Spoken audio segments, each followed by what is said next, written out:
दिल्ली में बिना हॉर्न बजाए आप कहीं जा ही नहीं सकते। आफ्टर 4:30 आप अपने मैनेजर को नहीं जानते, मैनेजर आपको नहीं जानता। सड़कें नहीं है बल्कि एक एक्सपेंसिव स्विमिंग पूल जैसी लगती है। गवर्नमेंट हॉस्पिटल्स तो I would never use. Canada में तो जैसे प्राइवेट हेल्थ केयर तो नहीं है, कनाडा में एवरीथिंग इज पब्लिक। हाल ही में हमारे देश ने $4 ट्रिलियन की इकोनॉमी का बेंचमार्क हिट करा। कहने को तो हम जापान से भी आगे हैं, लेकिन पढ़ाई करने के लिए हमारे देश के स्टूडेंट्स देश से बाहर जा रहे हैं, नौकरी करने वाले वर्किंग प्रोफेशनल्स भी बाहर जा रहे हैं, अल्ट्रा हाई नेटवर्थ इंडिविजुअल्स भी बाहर जा रहे हैं और यहाँ तक कि सेलिब्रिटीज भी बाहर जा रहे हैं।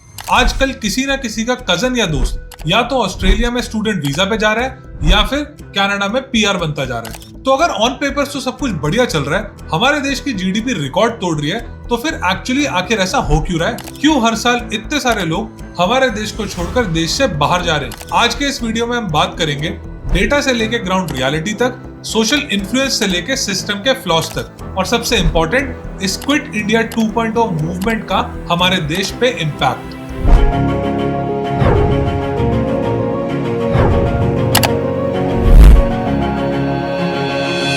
हमारे देश में 3 तरीके के लोग टैक्स पेयर्स हैं। पहले अमीर लोग जो चार्टर्ड अकाउंटेंट्स रखते हैं, टैक्स प्लानिंग करते हैं और कोई ना कोई लूप होल ढूंढकर टैक्स से बच जाते हैं।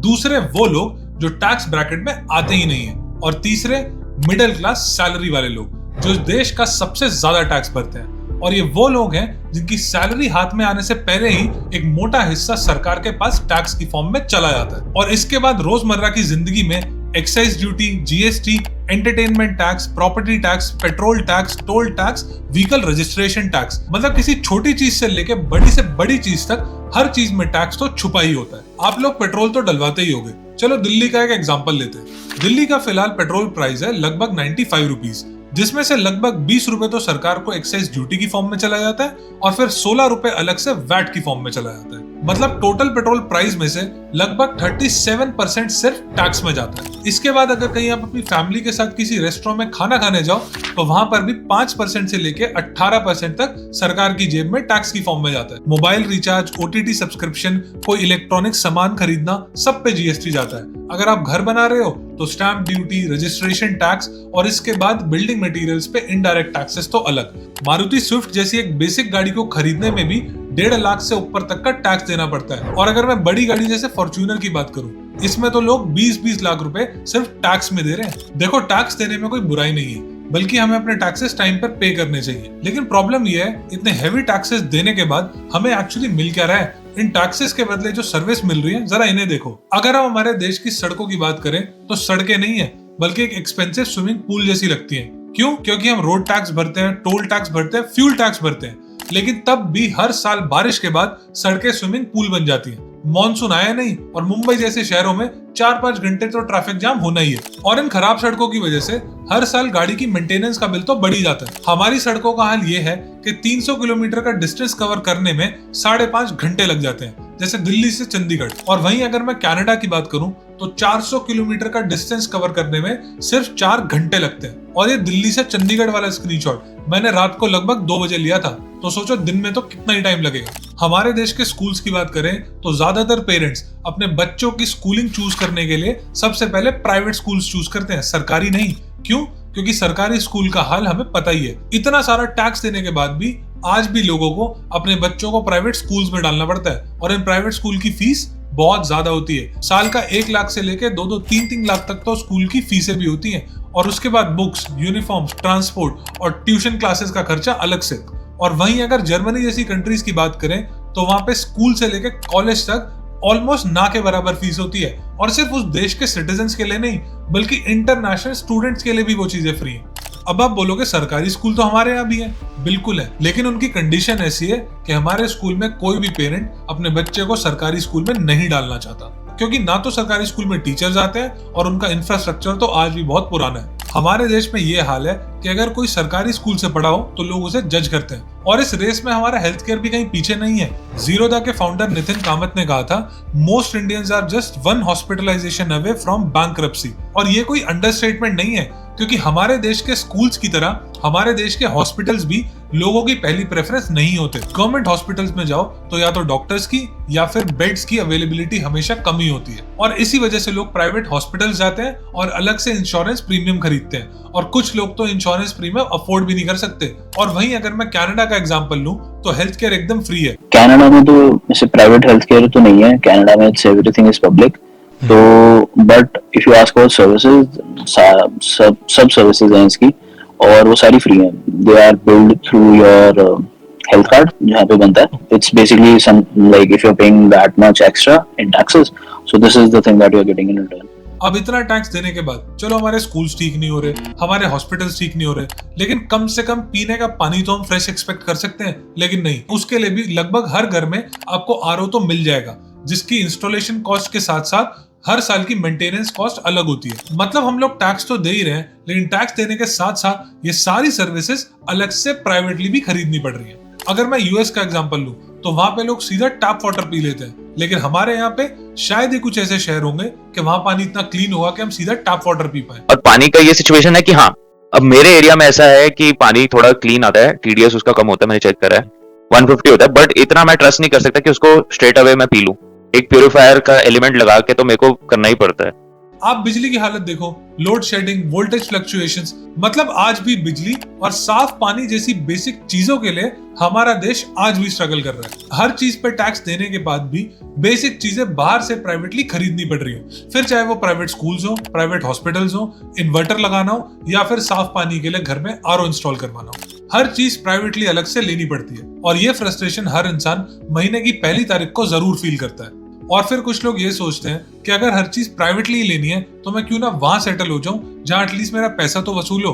देखो, टैक्सेस बाहर की कंट्रीज में भी है और हो सकता है इंडिया से ज्यादा ही हो, लेकिन रिटर्न में आपको बेसिक सर्विसेज तो मिल ही जाती हैं, और इसीलिए लोग अपना देश छोड़कर ऐसी जगह सेटल हो जाते हैं जहां उन्हें अपने टैक्स पे करने की पूरी वैल्यू तो मिलती है। दुबई का एग्जांपल लेते हैं, वहां इनकम टैक्स 0 है, और इसीलिए काफी इंडियंस जॉब्स के लिए या तो दुबई जाते हैं, और कुछ लोग तो अपना बिजनेस भी दुबई में कर रहे हैं। और वहां उन्हें मिलता क्या है? एक अच्छा गवर्नमेंट इंफ्रास्ट्रक्चर, सेफ्टी, क्लीनलीनेस, मतलब इंडिया के कंपैरिजन में सब सॉर्टेड सा लगता है। आप कभी दुबई की सड़कें और उसके traffic rules and general rules को इंडिया से कंपेयर करो, एक बहुत बड़ा गैप नजर आएगा। और इन्हीं रीजंस के चक्कर में लोग बोलते हैं इंडिया में टैक्सेस अमेरिका जैसे हैं लेकिन सर्विसेज सोमालिया जैसी। और लोग सिर्फ टैक्सेस से बचने के लिए ही नहीं, बल्कि एक अच्छे वर्क एनवायरनमेंट की तलाश में भी हमारे देश से बाहर जाते हैं, क्योंकि इंडिया का वर्क कल्चर तो हम सब जानते ही हैं। मान के चलिए एक इंसान इंडिया में नौकरी कर रहा है और एक इंसान यूके में नौकरी कर रहा है, सेम जॉब, सेम टाइटल और सेम कंपनी, पर इज्जत, लाइफस्टाइल और काम करने का तरीका बिल्कुल अलग। और इसीलिए फिर लोग सोचते हैं कि अगर इतनी मेहनत करनी है तो क्यों ना वहां जाके करें जहां एटलीस्ट हमें सिस्टम तो सपोर्ट करे। हमारे देश का टॉक्सिक वर्क कल्चर तो हम जानते ही हैं, या तो मैनेजर रात के 11 बजे मैसेज कर देगा can we have a quick call, या फिर वीकेंड पे कोई अर्जेंट डिलीवरेबल तो आ ही जाएगा, और मैनेजर से छुट्टी लेने से पहले एक गिल्ड ट्रिप तो फ्री मिलेगी। बाहर के देशों में देखो, फ्रांस में तो राइट टू डिस्कनेक्ट का एक लॉ बना हुआ है कि वर्किंग आवर्स के बाहर आपका एम्प्लॉयर आपको परेशान नहीं कर सकता, और बाकी वेस्टर्न कंट्रीज में भी ज्यादातर आपके वर्किंग आवर्स के बाद आपको कोई कॉन्टैक्ट भी नहीं करता। स्वीडन जैसे देशों में तो छुट्टी लेना बहुत नॉर्मल है, और हमारे यहाँ पे लोग संडे को काम करने को भी बैज ऑफ ऑनर मानते हैं।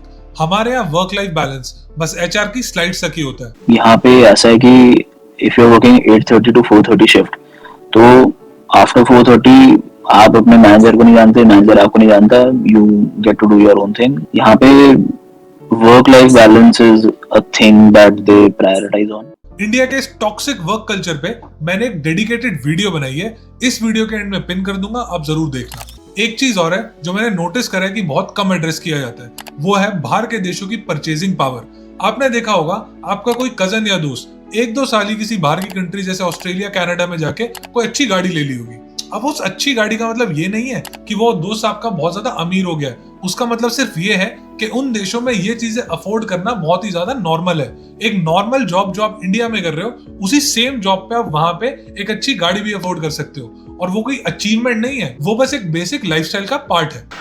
हाँ, परचेजिंग पावर की अगर आप बात करो, हाँ वो तो है फॉर श्योर। इवन मतलब जैसे मैं जब आया था यहाँ पे तो मैंने गाड़ी within the first year ही ले ली थी।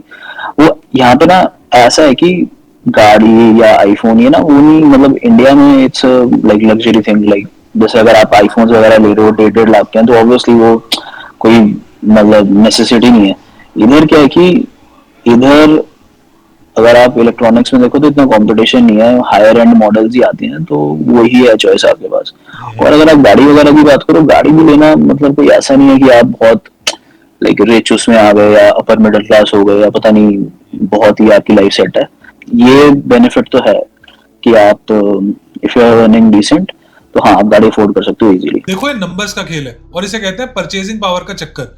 इंडिया का मिडिल क्लास आपको मारुति स्विफ्ट या बलिनो चलाता हुआ दिख जाएगा और वहीं पे वेस्टर्न कंट्रीज में टोयोटा करोला और होंडा सिविक जैसी गाड़ियां ही बेसिक गाड़ियों में आती हैं। इस परचेजिंग पावर को समझने का एक परफेक्ट एग्जांपल है स्टारबक्स। मान के चलो एक इंसान 30,000 रुपए महीना कमाता है, मतलब एक दिन का 1,000 रुपए, और ये इंसान अपनी गर्लफ्रेंड या वाइफ के साथ स्टारबक्स कॉफी पीने जाता है और स्टारबक्स में 2 कॉफी का खर्चा आता है लगभग 1,000 रुपए। मतलब पूरे दिन की मेहनत की कमाई सिर्फ 2 कप कॉफी में चली गई। अब सेम सिनेरियो आप कनाडा में इमेजिन करो।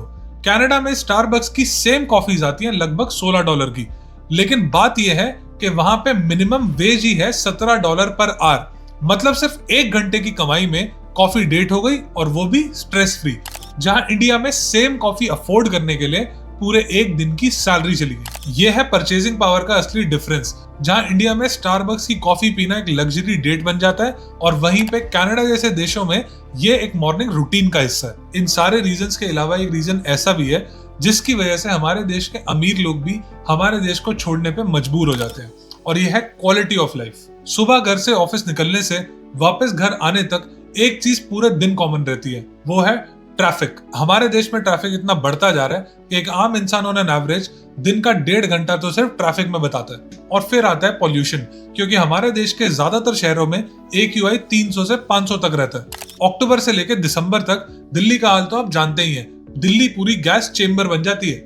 बाहर के देशों में तो लोग मॉर्निंग और इवनिंग वॉक्स पे जाते हैं, लेकिन दिल्ली में घर के बाहर मास्क और घर के अंदर एयर प्यूरिफायर और बेसिक साफ सफाई का तो आपको पता ही है। जिसका जहां मन करता है कचरा फेंक देता है। हमारी सड़कों से लेके हमारे पार्क्स तक कुछ भी क्लीन नहीं मिलता। और हमारे देश में लॉ एंड ऑर्डर की कितनी रिस्पेक्ट करी जाती है ये तो आप सब जानते ही होंगे। बाहर के देशों में लोग जेन्युइनली पुलिस से डरते हैं। यहाँ पे तो बस ये है, जब तक पुलिस वाला नहीं देख रहा तब तक सारे काम कर लो। और आजकल लोग छोटी छोटी बातों पे इतना गुस्सा हो जाते हैं कि सड़कों पे ही लड़ने लगते हैं। और सिविक सेंस की तो मैं क्या ही बात करूं। सिविक सेंस पे मैंने पूरी एक डेडिकेटेड वीडियो बना रखी है। इस वीडियो के एंड में पिन कर दूंगा, आप जरूर देखना। हम लोग कहते हैं कि हम फ्यूचर में एक डेवलप्ड कंट्री बन जाएंगे, लेकिन बेसिक एटिकेट्स तक तो लोग फॉलो नहीं करते। आप नॉइज पॉल्यूशन देख लो, कोई खाम का हॉर्न बजा रहा है, कोई डीजे फुल वॉल्यूम में बजा रहा है, किसी नेता की रैली निकल रही है, मतलब आसपास की सराउंडिंग की रिस्पेक्ट जीरो। और एक और सबसे बड़ा पॉइंट है फ्रीडम टू क्वेश्चन। बाहर के देशों में आपको ऐसी वीडियोस मिल जाएंगी जहां पे लोग वहां के प्राइम मिनिस्टर को ओपनली सड़कों पे क्वेश्चन कर रहे हैं और यहां तक कि उसकी बहुत ज्यादा ओपनली बेइज्जती भी कर रहे हैं, लेकिन वहां पे उस सिटीजन को कोई छू भी नहीं सकता। लेकिन यहाँ पे आप किसी पॉलिटिशियन को कुछ बोल के देखो, उस पार्टी के युवा नेता आपके घर तक पहुंच जाएंगे। यहाँ दुनिया इतनी आगे बढ़ चुकी है, लेकिन हमारे देश में अभी भी लैंग्वेज वॉर्स चल रही है कि वहां मराठी बोलो, वहां पे कोई दूसरी लैंग्वेज बोलो।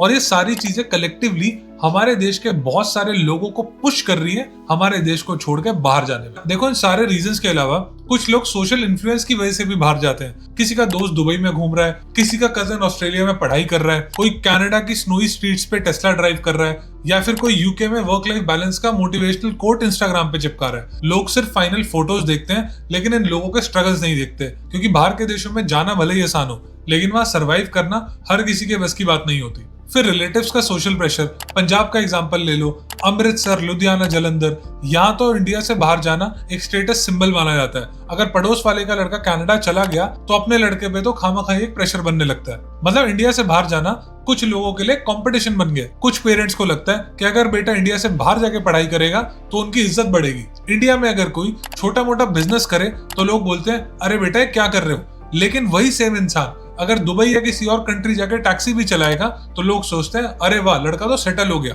सारा का सारा भेदभाव सिर्फ परसेप्शन का है। देखो इतने सारे लोग जा तो रहे हैं, लेकिन इसका हमारे देश पे क्या इम्पैक्ट पड़ रहा है ये समझना भी बहुत ज्यादा जरूरी है। इसका सबसे बड़ा इम्पैक्ट है ब्रेन ड्रेन। ये आपने ऑलरेडी सुना ही होगा कि देश के सबसे टैलेंटेड इंडिविजुअल्स देश के लिए नहीं बल्कि देश के बाहर जाके दूसरी जगहों और दूसरी कंपनियों के लिए काम कर रहे हैं। IIT, IIM, AIIMS top institutes में पढ़ के स्टूडेंट्स इंडिया की जीडीपी बढ़ाने की बजाय दूसरी कंट्रीज की जीडीपी में कंट्रीब्यूट कर रहे हैं। डॉक्टर्स का एग्जांपल ले लो, सरकारी हॉस्पिटल्स में डॉक्टर्स की शॉर्टेज तो होती है, लेकिन अगर हमारे डॉक्टर्स ही देश से बाहर चले जाएंगे तो शॉर्टेज तो होगी ही ना। फिर आता है फैमिली पे इम्पैक्ट। बहुत सारे लोग तो अपने पेरेंट्स को छोड़ के यंग एज में ही चले जाते हैं, फिर वो वहां पढ़ाई करते हैं और वहीं सेटल हो जाते हैं और उनके लिए वापस आना भी बहुत ज्यादा मुश्किल हो जाता है। और अगर वो अपने पेरेंट्स को बुला भी लेते हैं तो पेरेंट्स भी कई बार उस नए लाइफस्टाइल में एडजस्ट नहीं कर पाते। और इस पैटर्न को देख के आसपास के लोगों में एक इंप्रेशन तो बनता ही है कि अरे ये बाहर चले गए, इन्होंने अपनी लाइफ सेट कर ली तो हम क्यों नहीं जाएं। और लोग बाहर तो चले जाते हैं, लेकिन बाहर जाके सारी चीजें एकदम ठीक नहीं हो जाती। वहां पे भी अपने अलग ही स्ट्रगल्स होते हैं, लोनलीनेस होती है, रेसिज्म फेस करना पड़ता है, अब अपने घर वालों से दूर होते हो। ये सारे के सारे फैक्टर्स इंसान की मेंटल हेल्थ को डायरेक्टली इंपैक्ट भी करते हैं। लेकिन ये चीजें आप कभी भी इंस्टाग्राम पे नहीं देखोगे। इंस्टाग्राम पे तो वो फ्लैशी लाइफ ही नजर आएगी। तो क्या इन सारी प्रॉब्लम्स की वजह से हमें इंडिया से बाहर चले जाना चाहिए? नहीं, मुझे लगता है कि अकाउंटेबिलिटी को पुश करना चाहिए। हम इतना सारा टैक्स देते हैं, सवाल उठाना बहुत जरूरी है कि भाई आखिर पैसा जा कहां रहा है। और अगर बेसिक चीजों को 100% ठीक कर दिया जाए तो डेफिनेटली हम सबकी लाइफ पे एक बहुत पॉजिटिव इंपैक्ट आएगा, जैसे public schools, public hospital, electricity और साफ पीने का पानी। और इन सबके साथ साथ हमारे देश का टॉक्सिक वर्क कल्चर और लोगों में सिविक सेंस, इन दोनों चीजों को अच्छे से एड्रेस करना होगा, क्योंकि छोटी छोटी चीजें बहुत इजीली इंप्रूव करी जा सकती है। तो जो इतने सारे लोग इंडिया छोड़ के बाहर जा रहे हैं, कुछ लोग तो बहुत ज्यादा लॉजिकल डिसीजन लेके जा रहे हैं, कुछ लोग इन्फ्लुएंस होके जा रहे हैं, लेकिन सबका एक कॉमन ग्राउंड है, सबको एक बेहतर जिंदगी चाहिए। आप क्या सोचते हो कि अगर आपको चांस मिला, क्या आप इंडिया से बाहर सेटल होना चाहोगे या फिर आप इंडिया में ही रहना चाहोगे? मुझे कमेंट्स में जरूर बताना। और अगर आपको वीडियो अच्छी लगी हो तो इसे लाइक करना, मेरे चैनल को सब्सक्राइब करना। Thank you.